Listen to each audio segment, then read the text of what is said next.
Welcome to the Church of Ambrosia Podcast. I'm Dave Hodges, the founder of the Church of Ambrosia. This is our very first episode. We're going to start it off today talking about the church a little bit and what the foundation of the Church of Ambrosia is. We are a non-denominational interfaith church that believes that entheogenic plants are our access to the divine. The church specializes in DMT, mushrooms, and cannabis, and we do have a location in Oakland, California. This podcast is really going to go into both the church and people that I want to talk to, and we'll just kind of go from there and see how things work. The foundation of the church goes to a story that we have that came from some high-dose work that people did, which was that around 2.5 million years ago, our pre-human ancestors first came across the mushrooms. This happened during a time of climate change, and as we unfortunately know from what's happening in California, climate change for people that or pre-humans that were living in the forest means that everything burns. And the survivors of this great fiery apocalypse came together. One of the first things they had to do was find food, and following a trail of bugs led them to the mushrooms. Now, there's a few things that apes know. They know that they can generally eat bugs, and if they see a bug eating something, it could be safe for them to eat it too. One ape ate the mushrooms while the others sat back and watched, and that very first experience was our first notion that there's something more to this existence. That experience and the first ape to have it, the lesson that they learned was one of language. At the time and even today, apes have many things that they can say amongst each other, but talking about things like God and art and what happens after you die, that came from this direct experience with the mushroom. Today we have a very special guest, MOUDOU BAQUI. He's a good friend of mine and runs another church in Detroit, Michigan that just opened up. MOUDOU, I'll let him introduce himself a little bit more, but he's an incredible person with a huge connection to psychedelics and religion. MOUDOU, thanks for being here. Oh, thanks. Appreciate being here. Definitely. It's a very important podcast. I think we're going to break a lot of foundations and sprout a lot of thinking. So I encourage everyone to make sure they sign in and stay tuned in. Yes, my name is MOUDOU BAQUI. A little bit behind that, most people say, what is that? So this is an initiated name in which I began a process of 25 years ago through a path of mystical study through what we call the Morai Brotherhood of West Africa.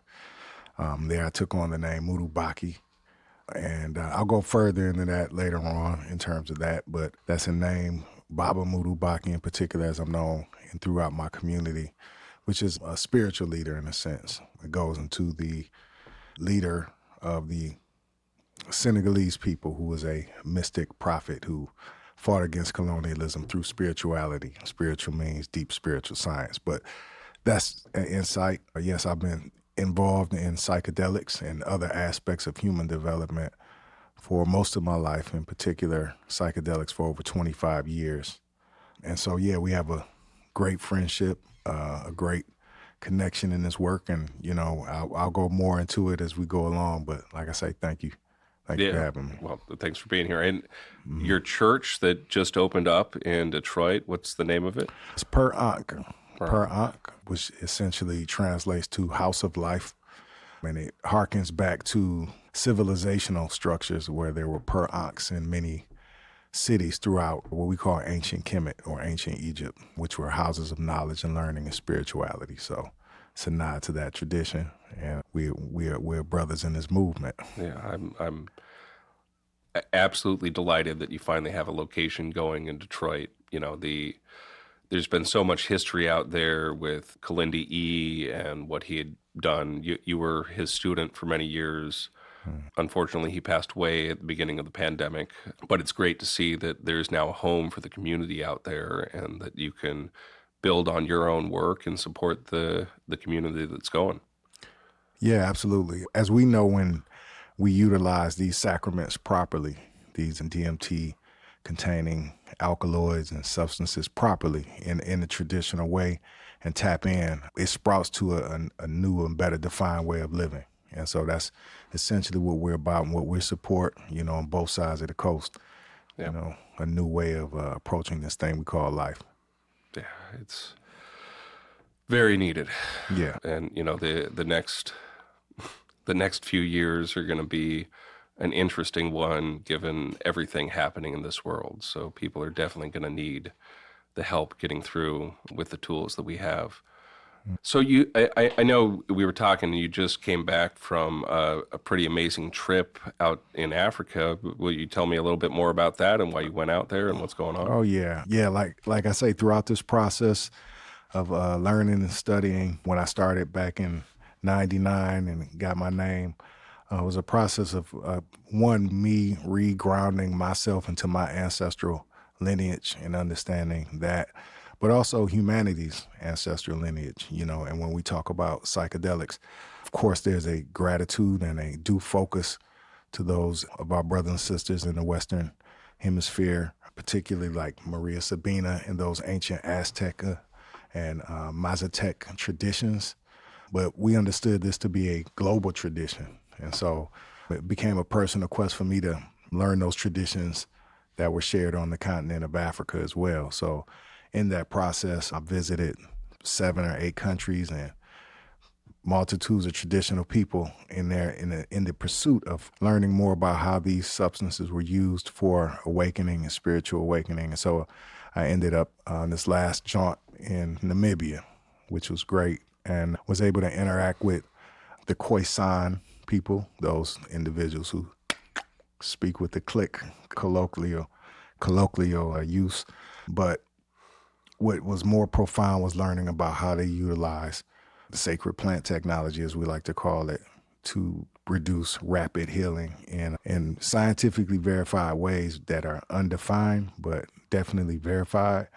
So that was part of the pursuit, and also pursuing new species that were discovered that were actually represents the oldest cultivated species on the planet. In other words, the species found in the region of Namibia and South Africa seems to have been utilized by humans for the longest time, and it's the basis of the cubensis species, actually. So we were looking in that pursuit as well.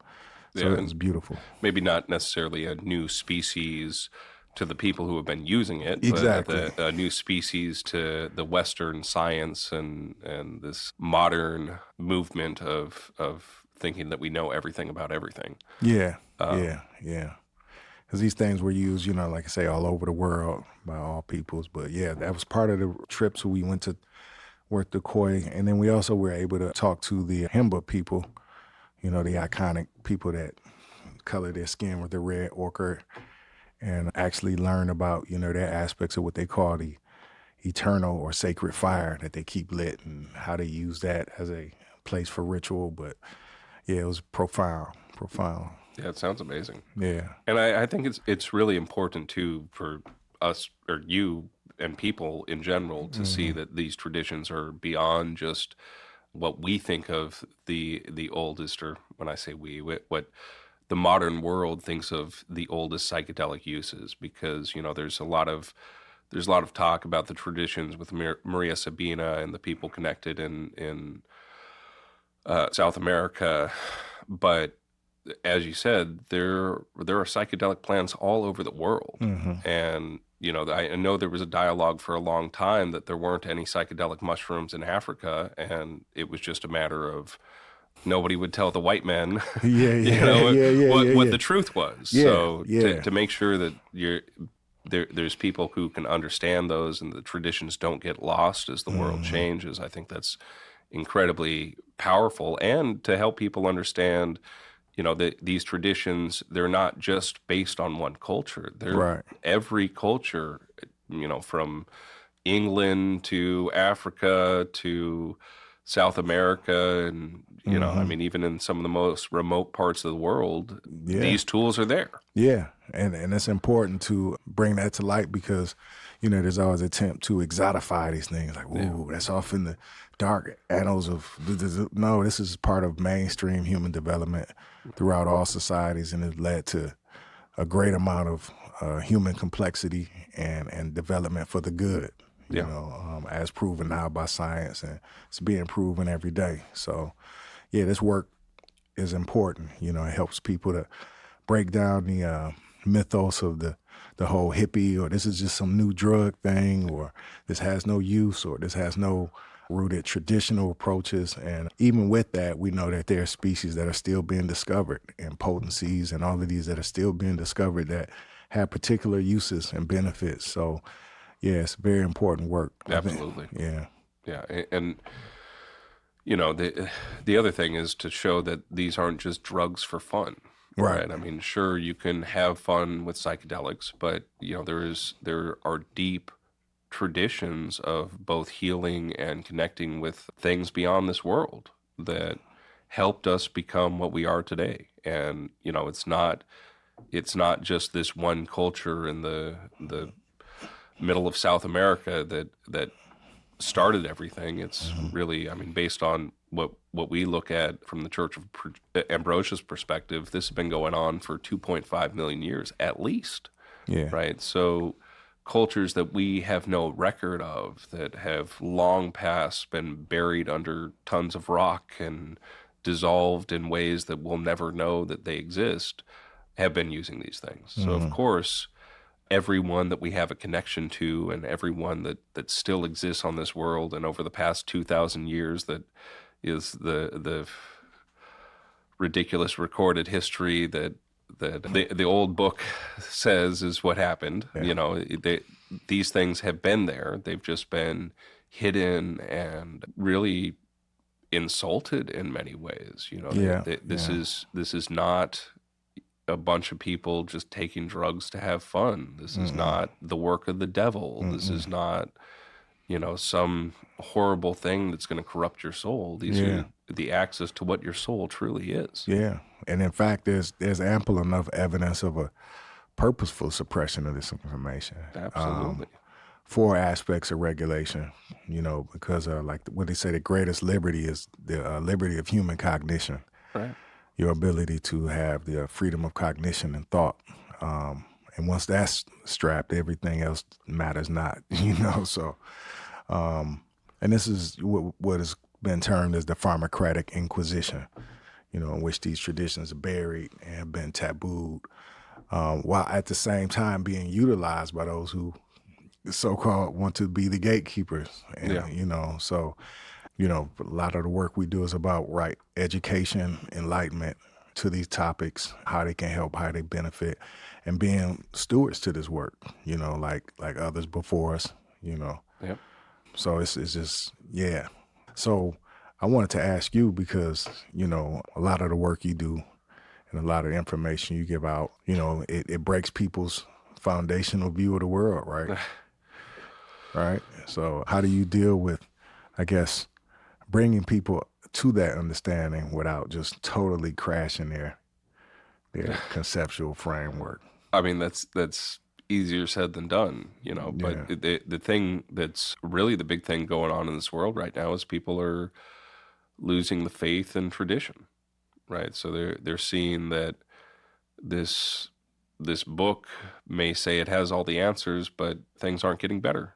The world's getting worse. You know, their lives are not getting better. Their prayers are not being answered.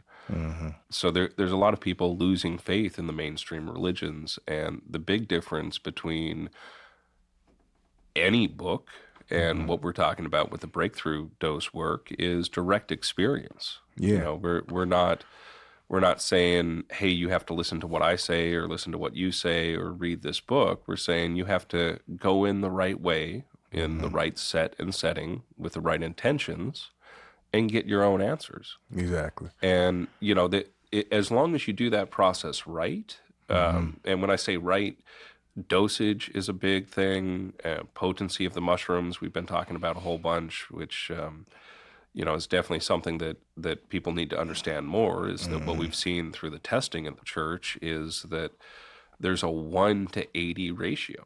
So some mushrooms are 80 times stronger than others. Yeah. So, Kalindi and the people around him, Kalindi was known for doing 50 grams at some point and doing it on a somewhat regular basis. Well, 50 grams of the weakest compared to 50 grams of the strongest, you're talking about, 50 times 80, that's 4,000 grams of the weakest, right? So, well, assuming is the weakest, because this right. I wasn't saying that Kalindi was doing strains. the weakest. I'm just saying the discrepancy. If you thought that you had good mushrooms and you were actually doing the weakest, and you're like, oh well, I know what an eighth of this is, and then you do the strongest again times 80. Times 80, It just becomes really important that we pay attention to what the potency is, and not give somebody too much, because when I say too much, nobody's going to die. But the signs that we've seen in the overdose are, one, you don't remember what you did. And if you don't remember what you did, why'd you do it? You're definitely not bringing any information out of it. Yeah, and that's, And then the worst one, which I know you've seen before, which is people ripping off their clothes and running down the street naked. And, that's an overdose. Person's not going to remember what they did. Yeah. And they're potentially putting themselves in danger, and they're potentially putting other people in danger. Yeah. So the key is to take people to the right level slowly enough that they don't rip off their clothes and run down the street naked, because by the time they do a dose that you or I might do, they've learned the experience, right? So, yeah, and to be, I've been doing this a long time, and so sometimes it doesn't matter. It could be less than that amount, and they still have but it is important, and so the traditional work was trying different strains and knowing them at different strengths at the same time. That was very important, and it happens. It happens too. If you do the work long enough, it happens. The thing that I'm really excited is because you've got the lab machine at your church for your community to be able to start paying attention to the potency too, because it does happen. And one of the things that is the other big X factor is people's individual chemistry and what other supplements there are. It's not an exact science, and that's why I'm very careful about words like overdose and things of that nature, because first off, it doesn't fit, and second of all, the reaction that it incurs from those people who are ignorant about these substances are unwarranted. And so what it does is create unnecessary distractions and understandings that there are already a lot of misunderstanding going on. So it doesn't help the situation using such terms that are, See, and so I take the perspective I've had a lot, For me, it's we just got to redefine it, because an overdose doesn't mean you die. And that's where a lot of a lot of people go when you talk about overdose, especially with the opiate crisis that's been happening and things like that. It's just a trigger word that it creates unnecessary reactions. There's an overdose on cannabis too. I've seen it in the cannabis industry many times, where somebody just eats way too strong edibles, and or I've even seen it with dabs. Like somebody takes way too fat of a dab and then they collapse on the ground. So the overdose. I've never heard of an alcohol overdose. Well, that happens on a regular basis, right? That's for conceptual framework, they're careful not to use those words for a reason. Right, but I think we should start using that to define the way we drink alcohol too. Alcohol because is a definite overdose. There's a couple stages of alcohol overdose too. There's a stage where you don't remember what you're doing. There's a stage where you piss your pants. Or you die. There's a stage where you literally can drink yourself to death. It's to me, it's a word that needs to be used respectfully, because to me, an overdose is when you do more than you intend on doing, right? And you overdosed.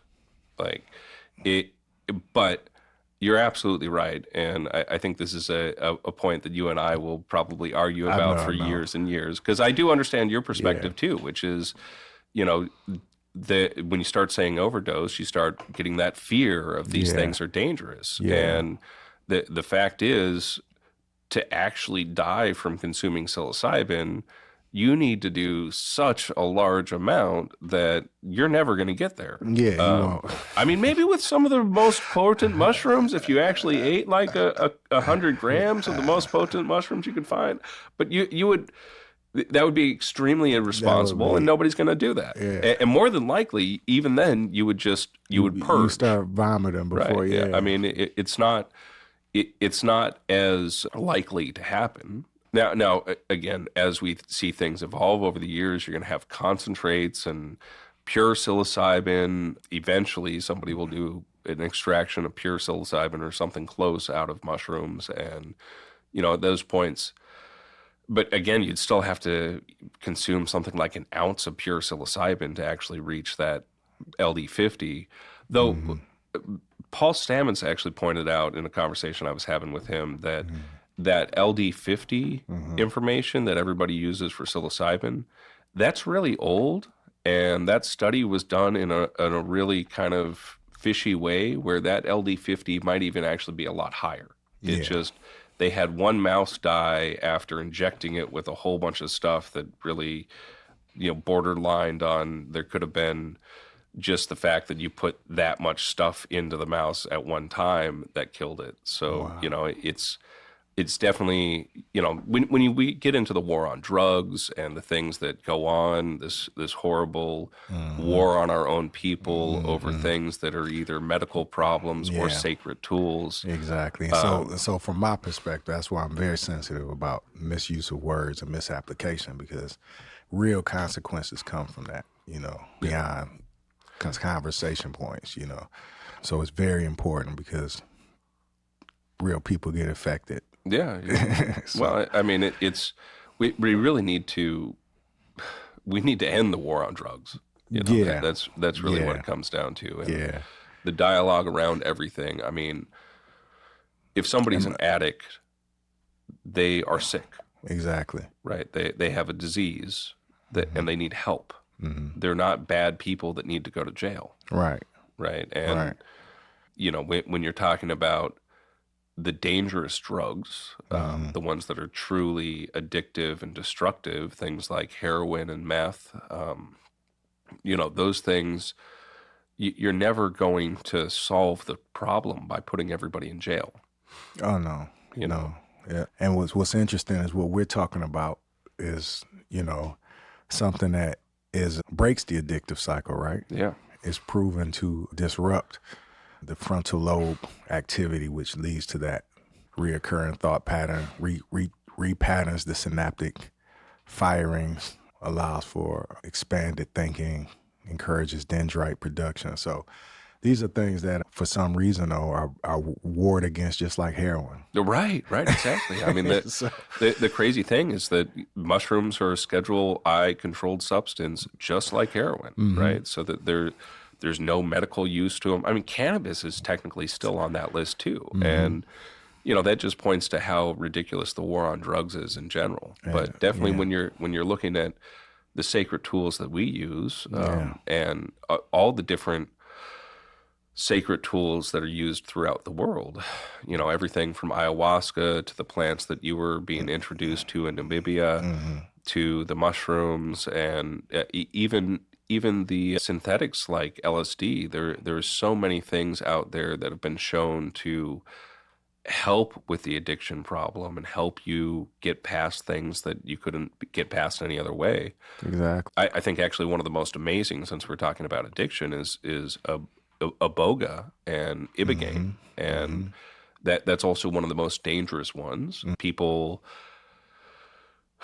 need to have the right medical equipment around them when they do it. There have been many people who have died in cars or hotel rooms because somebody claiming to be a shaman to help them is giving them and in context, a lot of these people were a very extreme cardiac distress previous to the situation. Oh yeah, due to, yeah, like yeah, yeah. prolonged drug use. Well, So, and that's the yeah, medical equipment that we're talking yeah. about. I So, mean, and the main problem is heart issues. So when you're doing a proper Iboga treatment, and this and it isn't the is way dangerous. Yeah, this you have isn't the to know way how the to use it. traditional way, but in the modern technology, if you're going to do it, you should have somebody with a defibrillator who knows how to use it, and that thing should be charged and ready to go in case your heart stops and it needs to be restarted. Yeah, So, yeah, but given all that, it's the only one that can completely reset the receptors in the brain, right? You have a heroin patient, and that's the way you should look at them, because they're not addicts, they have a disease. But if you try to quit heroin immediately, it's one of the most painful things you can imagine, and people can even die just from the withdrawal symptoms. So for anything to be able to, you go in addicted and you come out of the ceremony or the session within a matter of hours, and you're not physically addicted to this drug anymore. yeah. That's amazing. It's amazing. It Yeah. shows the potential of from a science perspective, but you probably are better to talk about the traditional uses of Iboga than I am. That's where it's used. My knowledge is it's a tool to bring you to death. Yeah, well, yeah, and there's several stages. So, like, actually, the youngsters, like amongst the Fang people, in Cameroon, they microdose it, because it's considered a neuroprotectant from all addictive behaviors. So, what's interesting, like in the Western context, we say medicine, right?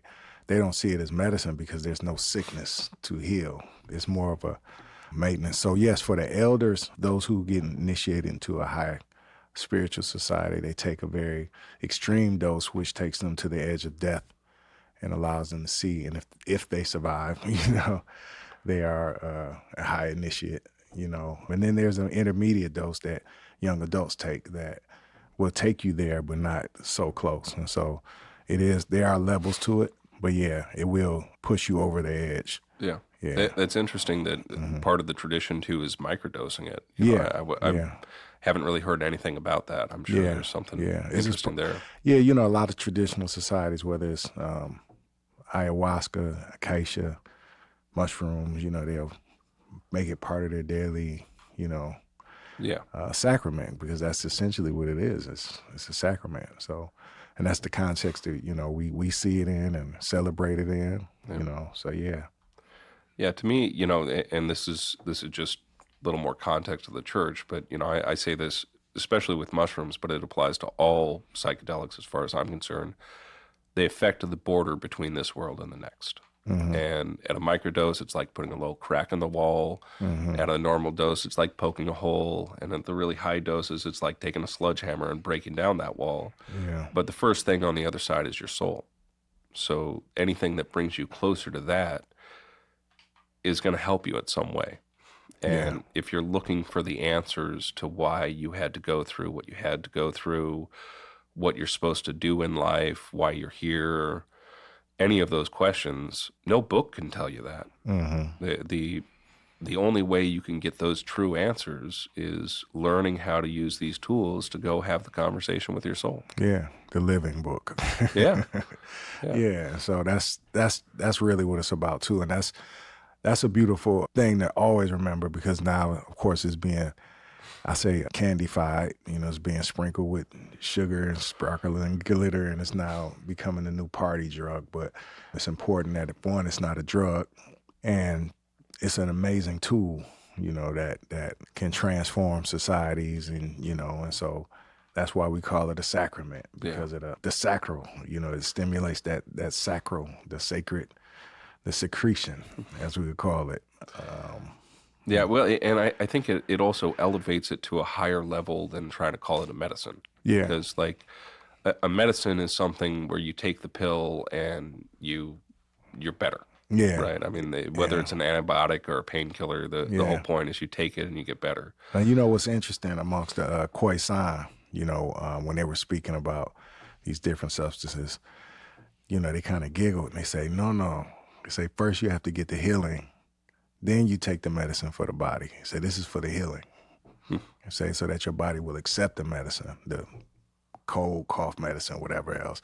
But first you have to have the healing to allow your soul to accept it. So that was the first step. And they would call it, they took the term ethnobotany, the people in the plant. Say the energy of your people, of the people, the spiritual energy, enlighten of the people. Then you take the plant medicine to heal the ailment. It's amazing. Again, there's a lot of knowledge that science doesn't look at the way it should. We've known forever, and it's definitely true that once you get closer to your soul, a lot of good things happen. So opening yourself up for the medicine to work is it's a whole nother perspective. So that I like that. I like that perspective because we don't want to medicalize it because it's so much more than that. Well, and to me, the medical, the healing that people get a lot of times, especially the things that are the big buzz, the depression and the anxiety and those sort of things, they're side effects. These tools let you go in and do the work. Exactly. And once you do the work, then you don't feel the anxiety as much. You don't feel the depression as much. And it's also, it's not a cure necessarily. It's a tool to go in and to do the work to get past it yourself. Right. And once you do that, then you may be cured. But it's not a medicine where you take it and you're cured. It's a tool that you then go in to do the work to solve the problem. I tell people it's a fire starter because like when I receive people sometimes and they're in a depressive state, and depression is a healthy reaction to this unnatural shit we're in. And so we have to first off understand that you're not abnormal for feeling sensitive and aware of these different pressures, And so when you start taking or partaking in these, what it does is it stimulates, I guess, a creative urge to be able to work on those proactive changes, whether it's planting a community garden to deal with food instability, or working out, or creating a workout or walking club to deal with insecurity in the neighborhood, or whatever it may be. It stimulates that creative spark to change that, whatever's depressing you, or to help at least be a proactive solution to it. So that's what I love about it too. People absolutely. come out of it. I know people that, they'll go to a party and like, yo, you just grab something out of a sandwich bag, and then like 45 minutes later, they're in the motherfucking corner, like rewriting their whole life. Which is so sweet. But I mean, that's also the importance of set and setting, right? I mean, if you're to give these the best respect, you don't take a handful at a party. You take a handful in a safe place where you've got everything you need around you, and you can be left alone to go through what you need to go through. Not to say that there's not a time and a place to take some around a group of people, or even take some for fun, but you got to be respectful with it. You got to be respectful. To just grab a giant handful and gobble them down at a party. You might learn why that's a bad idea. And that, like a little bit about how I was introduced to it, of course, through Kalindi E and through my pursuit of spiritual enlightenment and martial arts. And so through our martial arts, of course, you young man, you have the martial aggression and testing yourself in the world. But then he would always say, well, that's, they're bigger enemies to face that, And so we were always like, what are you talking about? What are you, And so, of course, this was, he was talking about going into these deeper liminal states, high dose consciousness, and warring with the inner enemy, which is far more formidable. And it's just been a wonderful thing. And so, through that has been initiation. And this last trip, I was able to take on what we call a title of Serenge, or what they call a spiritual teacher who has the ability to charm or sting. So MOUDOU BAQUI, MOUDOU Baki. So I know I said I was going to revisit that. So I was like, make sure I gave context to that. But this thing's deal, and for those people that delve deeper, what we're talking about, because you have a level in which you affect yourself. And then as you go deeper, you begin to have the ability to affect those around you. You had that extra, I guess, prana, chi, ashe, as they will call it, to be able to lend positive energy and reinforcing energy. And then if you want to go deeper, that's when you start to, really encounter some things. And so let's talk about it. Yeah. Well, I mean, and although we have so much in common as far as being drawn to this work and the belief in this work, we do have some different perspectives. But my perspective on that is there's basically 3 different phases to the work. So there's phase 1 where you get past the trauma of this life. And that's whatever horrible things you went through. And that, that could be a couple ceremonies, that could be a dozen ceremonies, it could be more. It really depends on how easy you take to the work and let yourself get through these things, but also how much you have to go through. So that's phase 1. And again, that could be a year plus of work. I mean, it's not a one-time thing. And then phase 2 is understanding what you are outside of this body. We're not these meat puppets. We are these meat puppets, but there is something much bigger and much greater to us that is our soul that lives outside of space and time. So understanding what your soul is and why you came here and what you're supposed to do, that's all part of phase 2. Once you've got past your trauma and once you understand what you are, that's when you get into the phase 3, which is what Kalindi was talking about, and both dealing with things in the community or dealing with things beyond the community. It's hard to explain to anybody who hasn't actually had one of these experiences. The energies that affect us. Yeah, there are things that can attach to people. There's things that can attach to you. There's things that are beyond comprehension in many ways. One of the more terrifying trips that I talk about, which is a phase of trips, because it actually, the first one you were my trip sitter for, and that was when I decided to do a high dose right after Russia attacked Ukraine. And I don't recommend that if you're not ready for this stuff, that you ever even remotely consider doing something like that and using that as an intent going into these spaces. I will definitely say I wasn't ready for it, but I knew it was what I had to do. And, I've done a lot of this work, so I wasn't in a bad place that somebody who wasn't ready for it could be in. Right. But that was definitely one of my most intense experiences. I ended up in a problem in a shower. But then the third trip out of that same set, and these were weeks, but these were actually months apart, where the first one was with you, and then I did another one, and then I did another one, and they were all continuations of the same experience. The third one, it started out with me dealing with entities that wanted all humans to experience nuclear death, and experiencing nuclear death myself outside of time, which, if a bomb went off right now, right next to us, it would be a flash and we'd be gone. But you remove the aspect of time and you feel as every molecule is affected by that nuclear destruction. And to say it was unpleasant is a horrible understatement. That was also the last time I had what I consider to be overdose, because I don't remember a lot of the experience. I remember going in and then I remember going out, but 95% of the experience I don't remember. Does that mean that I wasn't doing something? No.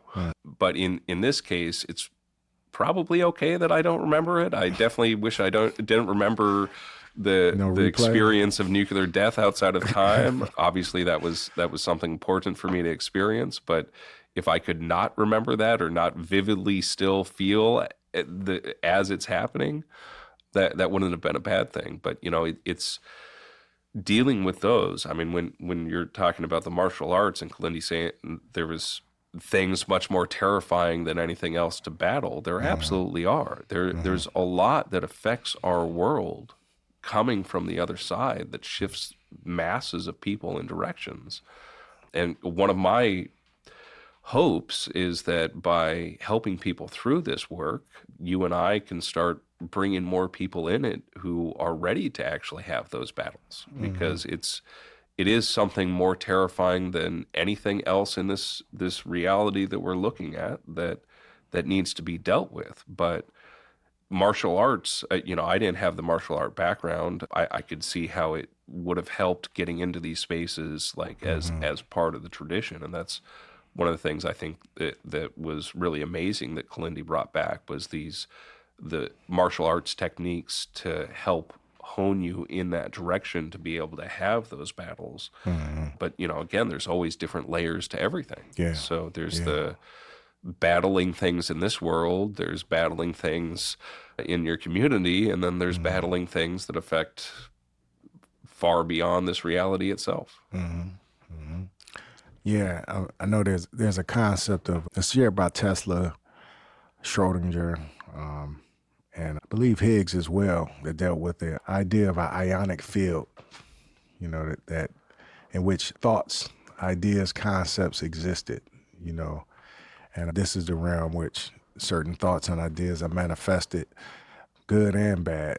And so the ability to go into that field and draw down inspirational ideas versus contrary ideas, to draw down those beneficial energies as opposed to those oppositional energies. That's a lot of what, the traditional world calls shamanism, which is a misuse of the term. For those out there, I hate to use that term because it oversimplifies and doesn't recognize the people of shamanism, which is Northern Siberian tradition, folklore and tradition, and anybody outside of that doesn't necessarily can be called a shaman, but that's my whole soapbox. Yeah, well, there's a lot of people that like to call themselves shamans. It's very disrespectful from my perspective. And especially given even what the shaman was supposed to be doing. The shaman wasn't somebody who would necessarily guide you on a trip. The shaman was somebody who would go in and deal with shit, right? So there's people who are like, oh, I'm going to be your shaman and guide you through this thing. Yeah, and that's a sitter. Yeah, right. I mean, or in the worst case, a manipulator. Yeah.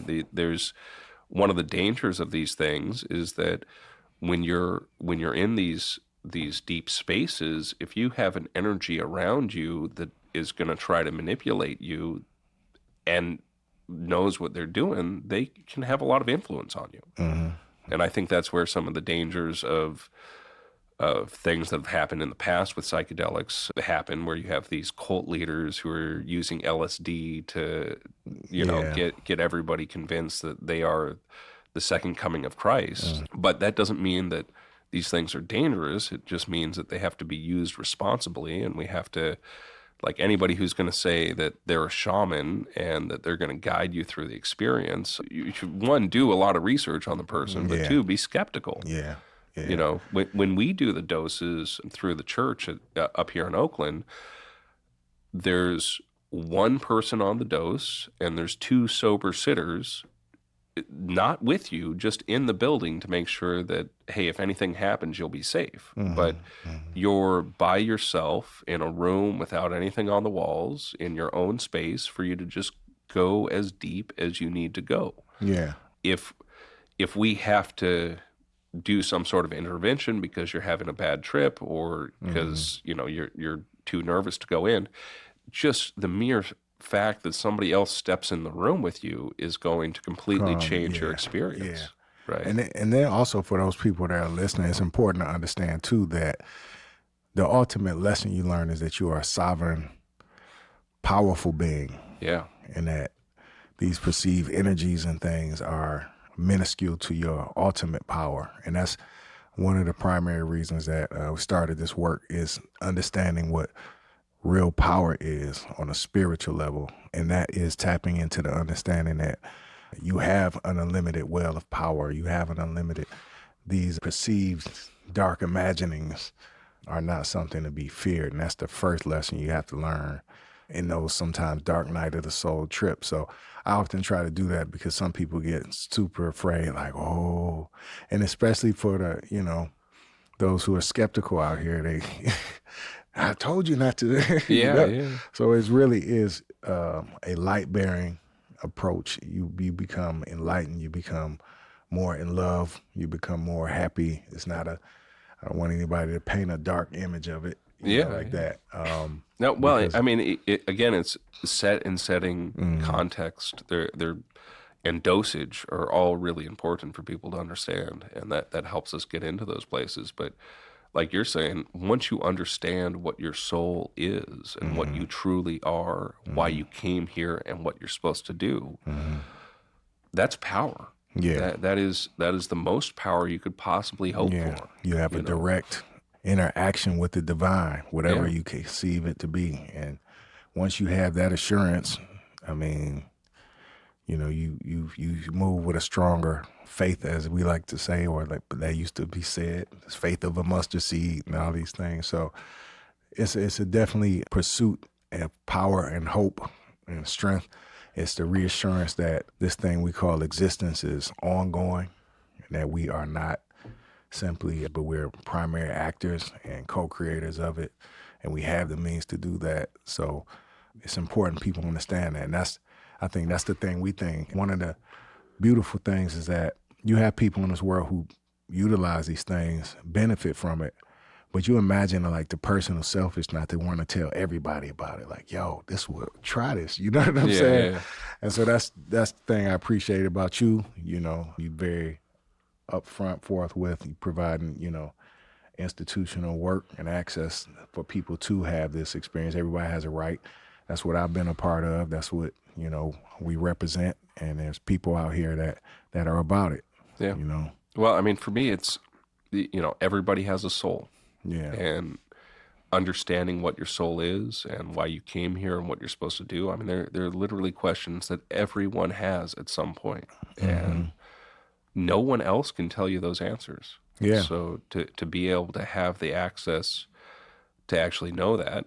And then, there's something that I believe, which I can best describe as the path. And that's when you're aligned with what you came here for and why your soul wants to be here. It feels like everything is just set up for you. You're just walking down a road and it's nice and paved, and see there's the breadcrumbs. Yeah, there's an obvious path for you to go down, and everything you need. There's little water fountains, and it's perfect when you're aligned with what you're supposed to be doing. Yeah. And when you get off that path, that's when your soul starts making it hard for you. Like, hey, no, you aren't supposed to do that. Don't go right, go left. Yeah, don't. You're supposed to keep walking. This is what we're supposed to do. And instead, you're trying to climb up the hill, and you're getting smacked in the face with branches, and snakes and spiders are coming after you, and it feels horrible. And I think that's, to me, one of the most important things of this work, and what deals with a lot of the depression and anxiety issues is it doesn't feel good to climb the hill. It feels much better to walk the path that you came here to walk. Yeah. And nobody can tell you that. Yeah, no, I mean. And it's even hard for this consciousness that you think of as your ego, to tell you that too. We came here without the memories of our soul for a reason. But there is a way to access it, and ancient traditions have brought us there in many different ways. I mean, fasting is a way, psychedelics are a way, even just deep meditation. There's many ways we can reach these places, but if we don't try to reach these places, it can be impossible for us to know the true answers. Yeah. Oh, and I also, and appreciate, and that's the biggest thing that comes out of this for me and most people I work with, is just a deep appreciation. I mean, from everything from the appreciation of nature, food, friends, you just have a deeper appreciation of everything in life, like the texture of life. Yeah. You start to really appreciate it more. And so that's one of the things that's beautiful, because it's changing the world of psychology as we know it, and psychiatric care as we know it. We know even what functional mushrooms are changing what we see as construction. waste protocols, remediation of chemicals, biochemical medicine, material manufacturing such as leather, styrofoam. Yeah, all of these things are like transforming the world. Well, and it needs to, because, you have just one great example, styrofoam. I mean, that stuff is nasty and toxic and produces a bunch of chemicals when you make it, produces a bunch of chemicals when you break it down. Yeah. It's horrible for the environment, and it's all over the place. Plus, you have these forever chemicals that never break down, and we're finding plastic in everything. Literally, our bodies, our food, our bodies, our environment.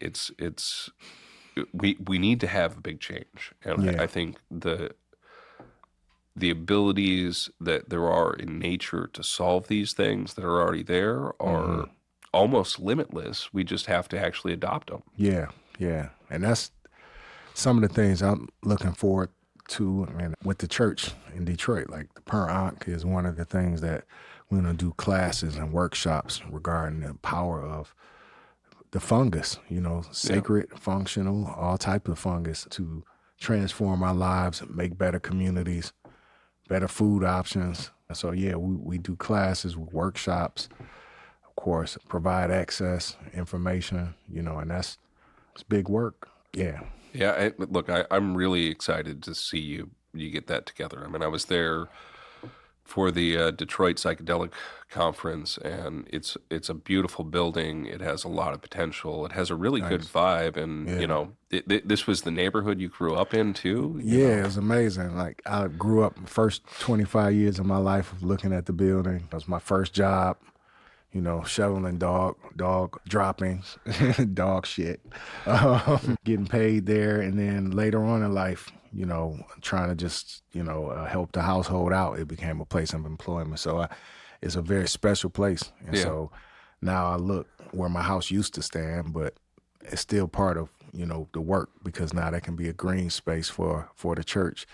So it's a special place. And then my friends in the community, that community's been through a lot. And so it's serving as like a major beacon of light and hope. And that's why the name, hence Per-Ankh, House of Life, because we saw a lot of death, unfortunately, and destruction. And so this is a beacon. And, I'm just excited to build it out and have people come through and benefit from it and provide whatever I can. I mean, it's, again, it makes too much sense. When we talk about how the universe aligns things when we're on the right path, I know there was a long time that you were looking for the right space, and this one didn't work out because of this one didn't work out because of this, and I kept saying, no, don't worry, you'll know when you find the right one, it'll be right. And then this place came along, and it's the perfect place to start. And so the house that you grew up on, it grew up in, is no longer there? No. So there's a stone right across the street on this rock. So St. Pete's stuff, no, but there's a rock across the street where the house used to stand. So what happened to it? It burned down, unfortunately. It burned down, and didn't have the money to fix it. It had partial roof damage, so I had to get it demolished. And but it was in our family for 70 years. The land is still there, and the community is still there. So, like I say, the House of Life, that's a spot to rebuild. It's like a crazy story too. I grew up right there, and now this is my first church. So, hey, and thanks to support and part of the Ambrosia, part of the Ambrosia family. Well, I mean, standing under our rights and sacrament. The truth is that we follow the same religion. I will support you as much as we possibly can anytime you need it. We consider you a affiliate, a partner, a brother, any language you could possibly imagine to say this is our own. But it's your church. It's not anything to do with us. It's just we happen to follow the same religion. But I think it's beautiful that we can spread the knowledge that we both believe in even further. And again, just the way things aligned. I mean, a couple years ago, if I was like, "Oh, Mudu, you're gonna open your first church right across from the home you grew up on," you'd be like, "You're crazy. There's zero possibility in that. I'm gonna run a church. What are you talking about?" Yeah, right? yeah. So, That was that's something, right? Yeah. So, man, and looking forward, for this, I guess the next big thing we looking for spirituality and beyond. yeah. Yeah. Well, So, yeah. So that's you've been a speaker at that the past three yeah, events. So we started. The very first speaker was Kalindi while he was still alive, and that video is up on our YouTube. But then after the pandemic, we had Spirituality number 2, which was in memory to Kalindi. And now this year it's going to be Spirituality and Beyond number 5. So it's just been getting bigger and bigger. Yeah. I hope you can be at this one this Yeah, year. well, I maybe know doing that something. it's both Easter and 420 at the same time. And hopefully your church is going good enough that you're just not going to be available to come out. But if you are available, we'd love to have you out here. Yeah. This year it's going to be at the Henry Kaiser, which is a beautiful old historical building. Martin Luther King, the Black Panthers did things there. There's been a lot of major rock shows over the years, and they're still rebuilding it. We had it there last year, and it was it was still under a lot of construction. This year there's still a little construction, but everything is done. The theater is built, so there's this beautiful stage for us to speak on. Wow. It's like 90%, maybe 95% restored back to where it was. And given that, so we do the event every year on Easter that kind of accidentally happened, but then we realized that was the appropriate time to do it. Exactly. And now this year, Easter is on 420.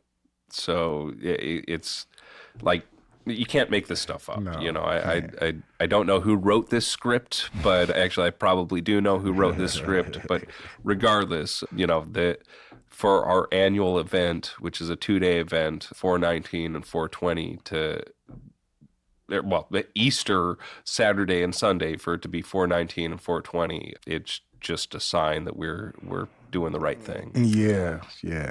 But definitely your talks at the last 3 events are great, and people can see those on YouTube. Yeah. So we'll have to see. I mean, look out for either Per-Ankh or either or. Yeah, well, it may be simultaneous. Hopefully you'll have something going in Detroit too. Yeah, that's what I'm saying. So, I mean, you're on the other side of the country, so there's no overlap there, and there's plenty of people who need to get together. So I know you don't have any active plans right now, but I'm hoping in the next couple months that you'll have some things going. Yeah, and it's a New Year celebration. The actual New Year. Well, I mean that's a great point. Is like the history of Easter. So the way it worked out is Spirituality number 2 we had on Kalindi's the anniversary of his death, and then the next year we tried to line it up with that, Spirituality Beyond 3, and it just so happened to be Easter, and we didn't realize it was Easter until like a week before the event, and we're like, oh, wait, our Spirituality and Beyond, the church's yearly event, is on Easter. Well, that's a sign. Yeah.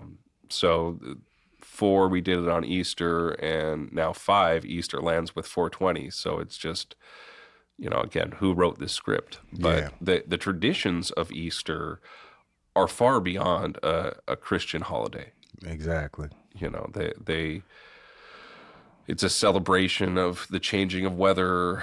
It's of life. New life. Mm-hmm. The new season. It's actually a new year. It's a new year. So, and it's a very sacred day. I plan to partake of it. Enjoy it. We're going to do something big, Now, this is going to be a reimagining or a replacement of, not a replacement, but a figuring of how we celebrate this day. Yeah. Which is going to be based on the same thing: family, good times, food. Yeah. Well, I mean, and that's minus the mythos, but the Church of Ambrosia, we consider ourselves a non-denominational interfaith church that supports all religions, but specifically we take all their holidays. Those holidays have been taken from other cultures in every different way imaginable, but they're days that we have set aside for one reason or another. And Christmas is another good example.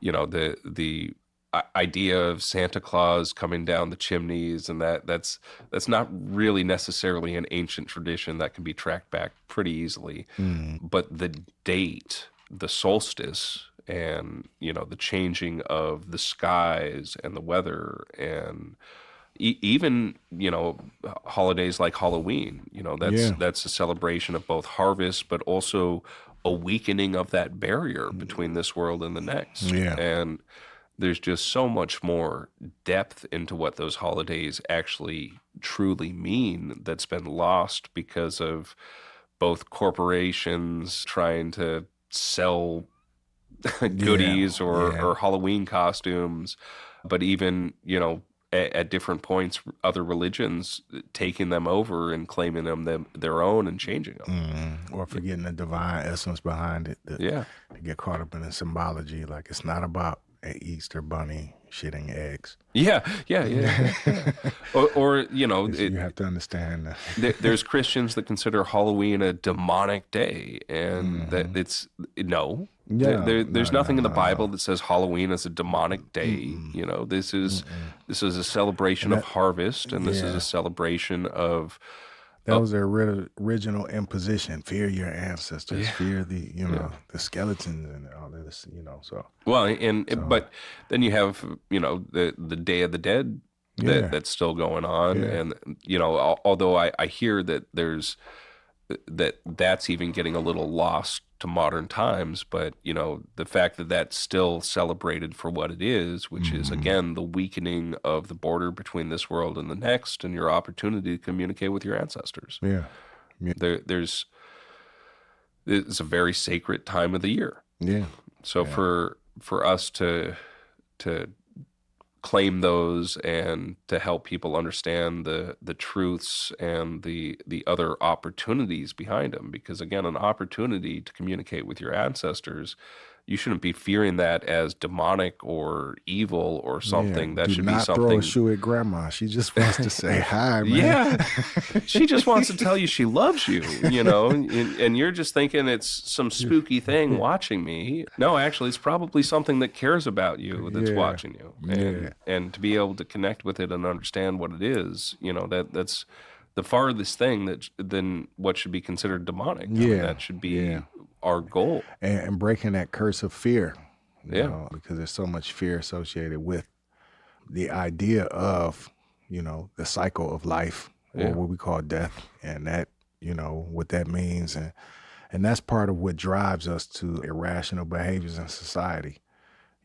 Whether it's, sometimes I deal with people who can't deal with the reality, and they lose a loved one, and then they just unfortunately lead to major drastic life changes, which, and so bringing them back to understanding, like, this is the balance, this is the dance, that it doesn't stop, is so important. And once again, back to these sacraments to help mature the human spirit, and our approach to these things that we often are.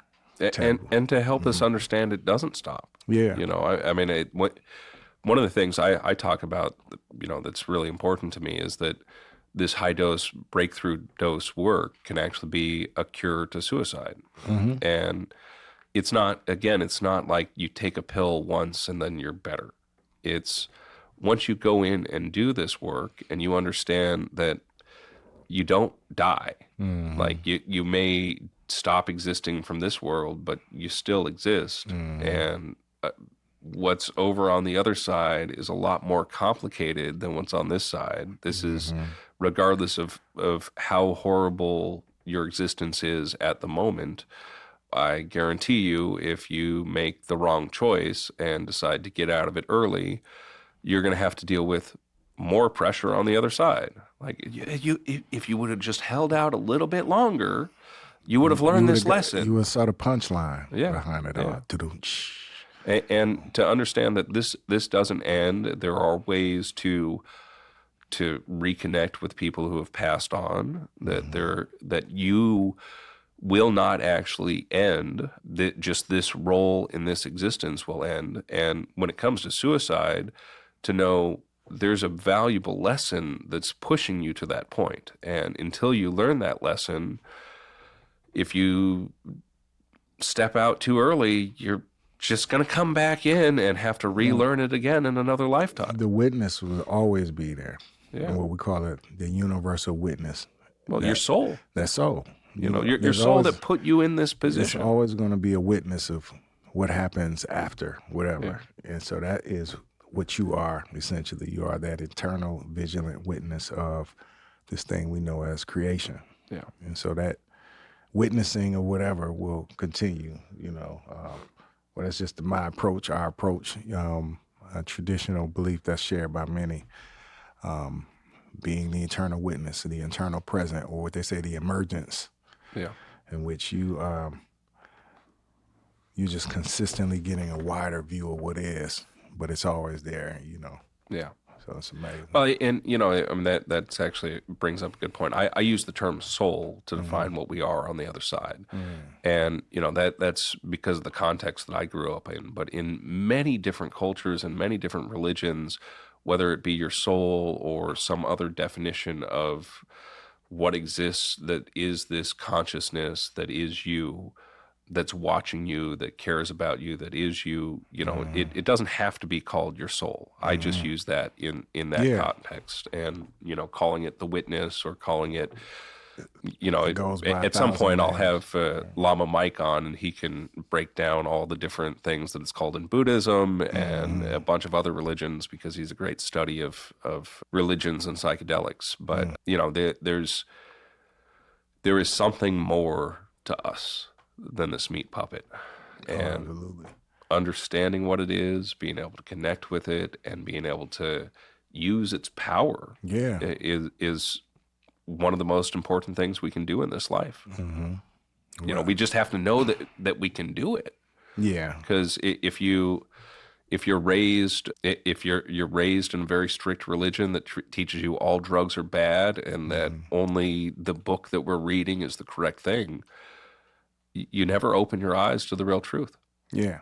And that's hey, look, the truth will set you free. Yeah.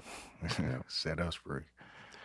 Well, I think that's probably a good spot for us to wrap this up. I mean, it's always great talking to you. I really hope you can make it to our 420 event, our Spirituality and Beyond #5, but I definitely understand if you can't make it, and your recordings for the last couple of years will always be on the internet. I'll make it through another time. Yeah.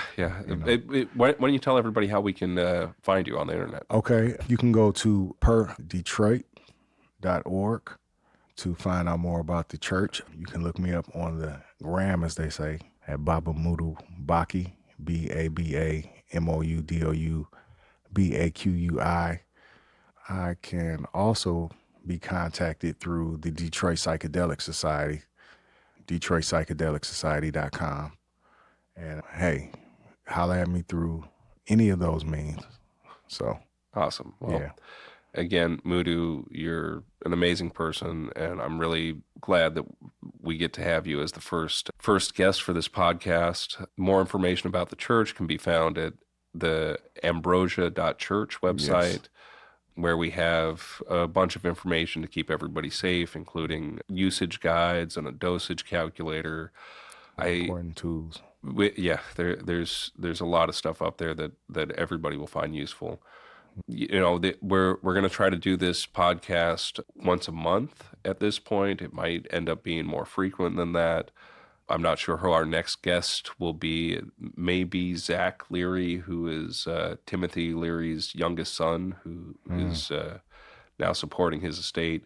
there might even be some episodes where you're the podcast host and interviewing some other people. So we'll see how this all goes. But Yeah. I'm honored glad to be here. Thanks. Yeah, I'm glad to have you as a part of the Church of Ambrosia, and I'm beyond thrilled that you finally have your own space in Detroit for people to gather and to continue this work. So thanks for being here, and thanks for having us. All right. Thanks, man.